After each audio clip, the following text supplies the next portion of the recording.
Akala ko, may kasabay lang ako sa elevator. Isa ito sa mga kilabot na pabalik-balik sa back of my mind. Marami pa akong hindi maipaliwanag na karanasan.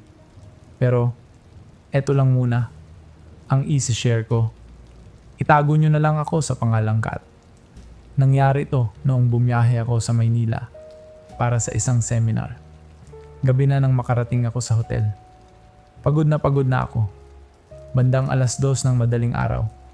Bumaba ako para bumili ng tubig sa lobby. Pagbalik ko, ako lang ang sumakay sa elevator. Bago tuluyang magsara ang pinto, may isang babae ang pumasok. Nakaputing blouse siya. Mahaba ang buhok. Tahimik lang. Hindi siya tumingin sa akin. Pinindot niya ang 8 floor. Ako naman, 10 floor. Habang paakyat ang elevator, wala ni isa sa amin ang nagsalita. Pagdating sa 8 floor, bumukas ang pinto. Lumabas siya. Hindi man lang lumingon. Pagdating ko sa kwarto, nakatulog agad ako. Kinabukasan, habang nag-aalmusal, naikwento ko sa receptionist. Sabi ko, ang tahimik pala ng 8 floor ninyo. Napatingin siya sa akin. Tapos sinabi niya, "Ma'am, wala pong guest sa 8 floor kagabi."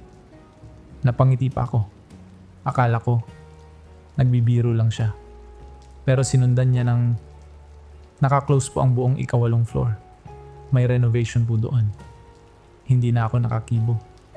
Bigla akong naalala, wala pala akong narinig na nagsara ang pinto ng elevator. Pagkalabas ng babae. Hanggang ngayon, tuwing sumasakay ako ng elevator sa hotel, napapatingin muna ako kung anong floor ang pipindutin ng kasabay ko.